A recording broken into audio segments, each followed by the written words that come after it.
அன்பு தமிழ் நெஞ்சங்களுக்கு வணக்கம். ஃபர்ஸ்ட் ஷோ நிகழ்ச்சிக்கு உங்களை அன்போடு வரவேற்கின்றேன். இன்றைய ஃபர்ஸ்ட் ஷோ நிகழ்ச்சியில அன்பே டயானா திரைப்படத்தின் திரை விமர்சனத்தை தெரிந்து கொள்ள போகிறோம். வாங்க நிகழ்ச்சிக்கு போவோம்.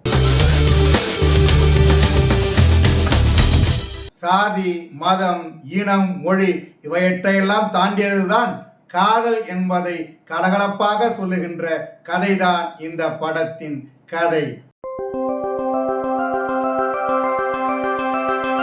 பெரம்பூர் ரயில்வே ஒர்க் ஷாப்பில் முக்கியமான பதவியில் இருப்பவர் சேத்தன். காதல் கொண்டவர், காதலில் தோல்வி அடைஞ்சவர். மனைவியாக ரோஜா. அவர் மீது அன்பை செலுத்துவார், அன்பை பெறுவார். இவர்களுக்கு 2 மகன்களும் ஒரு மகளும். மகளுக்கு கல்யாணம் ஆயிடுச்சு, சண்டை போட்டுட்டு வீட்டில் வந்து இருக்கும். மூத்த மகன் தான் இந்த படத்தின் கதாநாயகன் பாரி இளவழகன். பாரி சிறுவர்களுக்கு விளையாட்டு பயிற்சி அளிப்பவர். ஓய்வு நேரங்களில் நண்பர்களோட கலாய்த்து சண்டை போடுபவர். அப்படித்தான் அவருடைய வாழ்க்கை ஜாலியாக போகிறது. அதே பகுதியில் வசிக்கின்ற ஆங்கிலோ இந்திய பெண்ணான மேஜிக் என்பவரை காதலிப்பார். 8 வருஷமா தன்னை சுத்தி வர்றான். காதலிப்பேன்னு சொல்வேன்னு பெரிய எதிர்பார்ப்போட இருக்கான். எல்லாமும் தெரியும். இருந்தாலும் நட்போடு தான் பழகுவார் கதாநாயகி மேஜிக். ஒரு முறை விபத்தில் சிக்கிக் கொள்கிறார் கதாநாயகி ரம்யா. அவரை தூக்கி சென்று மருத்துவமனையில் சேர்த்து காப்பாற்றுகிறார் கதாநாயகன். அதன் பிறகு காதல் வந்துடும் இல்லையா? வந்துருச்சு. காதலை சொல்றாரு, ரொம்ப சந்தோஷப்படுறார் கதாநாயகன். ஆனா நிம்மதி கிடையாது வீட்டில். அவங்க அம்மா ரொம்ப ஆச்சாரமானவங்க, தெலுங்கு பேசக்கூடியவங்க. பொண்ணுக்கு பார்த்த மாதிரியே பெரிய பிள்ளைக்கும் பார்க்கணும், சின்ன பிள்ளைக்கும் பார்க்கணும்னு ஆச்சாரமாக இருப்பாங்க. அதாவது அவங்க கம்யூனிட்டியை சேர்ந்தவங்களே பத்திரிகை கொடுக்க வரும்போது இது என்ன வேறு ஜாதி பொண்ணா இருக்கு அப்படின்னு கேட்பாங்க. ஆமான்னு சொன்னால் முதல்ல வீட்டை விட்டு வெளியே போங்க அப்படின்னு சொல்லுவாங்க. அந்த அளவுக்கு சாதி பற்று கொண்டவர். அதனால தனது மகனுக்கு தன்னுடைய சாதியில தன்னுடைய தம்பி மகளை கல்யாணம் பண்ணணும் அதுக்குன்னு ஆசைப்படுவாரு. அதுக்காக ஏற்பாடு பண்ணியிருப்பாரு. மகன் திடீர்னு காதலை சொன்னதும் அவங்களால ஏத்துக்க முடியல. அதெல்லாம் முடியாது, நம்ம சாதி சனத்தான் கல்யாணம் பண்ணிக்கணும், என்னுடைய வளர்ச்சிக்கு முன்னேற்றத்துக்கெல்லாம் நம்ம சாதி சனம் தான் துணையா இருந்துச்சு, அதனால அந்த பொண்ணை தான் கல்யாணம் பண்ணிக்கணும் அப்படின்னு பிடிவாதமா இருப்பாங்க அம்மா ரோஜா. கதாநாயகனுக்கு ரொம்ப குழப்பமாயிடும். கதாநாயகி அழைச்சிட்டு போய் அவங்க அப்பா கிட்ட பேச வச்சு, அதாவது கல்யாணத்துக்கு சம்மதிச்சிருப்பாரு. இவங்க வீட்லையோ சம்மதம் தெரிவிக்கல. 2வது அம்மா எதிர்பார்க்கறதுலையும் ஒரு முக்கியமான விஷயம் இருக்குது. என்னன்னா அவங்களுடைய கல்ச்சர் வேற, நம்முடைய கல்ச்சர் வேற. அதே மாதிரி இருக்க முடியாது. அதனால அம்மாவுக்கு அவங்களுக்கு சண்டையா இருக்கும். அம்மா விட்டு நம்மளால பிரிய முடியாது அப்படின்னு யோசிப்பாரு. அதனால குழப்பமடைவார். மாமாவின் மகளை ஏத்துக்க முடியல, அதே சமயம் காதலியை விட்டு பிரியவும் முடியல. என்ன செய்யறதுன்னு பெரிய குழப்பம். சண்டை போடுவாரு, வேதனைப்படுவாரு, அப்பா கிட்ட கோவப்படுவாரு. இப்படி நடந்துட்டே இருக்கும். இருந்தாலும் அம்மாவின் விருப்பப்படி அவர் திருமணம் செய்து கொண்டாரா, காதலியை கரம் பிடித்தாரா உட்பட பல கேள்விகளுக்கு மீதி படம் பதில் சொல்கிறது. இந்த படத்தின் நாயகன் பாரி இளவழகன். ஜமாங்கிற படத்தை இயக்கி அதில் சீரியஸான கதாபாத்திரத்தில் நடித்தவர்.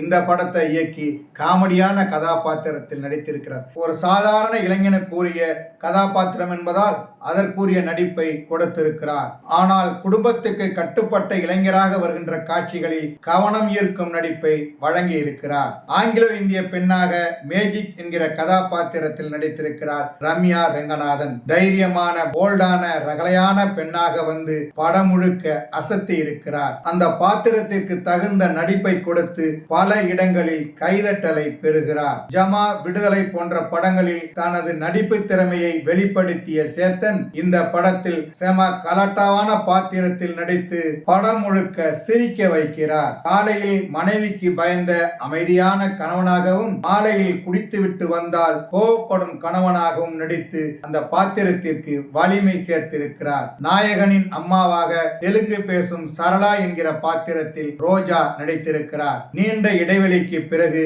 இந்த படத்தில் நடித்திருக்கிறார். கண்டிப்பான அம்மாவாக, குடும்பத்துக்காக உழைக்கும் அம்மாவாக, சாதிப்பற்று உள்ளவராக அவரது பாத்திரம் வடிவமைக்கப்பட்டிருக்கிறது. அதில் அவரது நடிப்பு பலே என்று சொல்லுகின்ற அளவுக்கு மிக அற்புதமாக பதிவாகி இருக்கிறது. யூடியூப்ல பரிதாபங்கள் என்கிற நிகழ்ச்சியின் மூலம் புகழ்பெற்றவர் கோபி இந்த படத்தில் நகைச்சுவை வேடத்தில் நடித்திருக்கிறார்.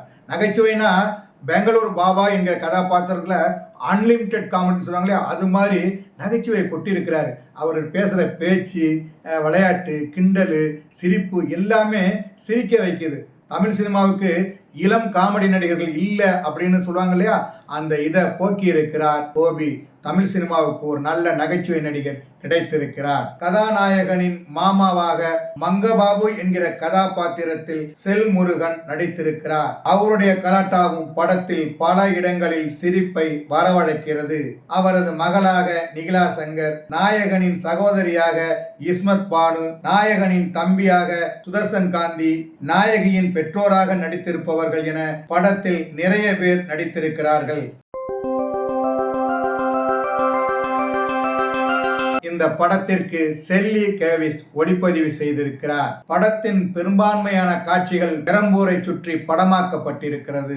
அங்கு வாழும் ஆங்கிலோ இந்தியன் கலாச்சாரங்கள், பெரம்பூர் ரயில் தொழிற்சாலை என பல இடங்கள் பதிவு செய்யப்பட்டிருக்கிறது. பெரம்பூர் இப்படியா இருக்கிறது என்று ஒவ்வொரு பிரேமையும் அழகாக படமாக்கி இருக்கிறார் ஷெல்லி கேலிஸ். முதல் பாதியை மெதுவாக கொண்டு சென்ற படத்தொகுப்பாளர் பார்த்தா எம்ஏ இரண்டாம் பாதியை வேகமாக எடுத்துச் சென்று விரட்டி இருக்கிறார். பரத் சங்கரின் இசையில் பாடல்கள் நன்றாக இருக்கின்றன. பின்னணி இசை உணர்வுகளுக்கு ஏற்ப பயணித்திருக்கிறது.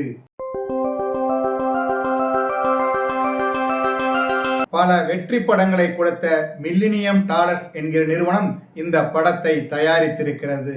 இந்த படத்தின் கதை எழுதி இயக்கியிருக்கிறார் நடிகர் பாரி இளவழகன். அதாவது காதல், குடும்ப சென்டிமெண்ட், மத வேறுபாடுகள், இப்படி பல விஷயங்களை இந்த படத்தில் பேசி இருக்கிறார்.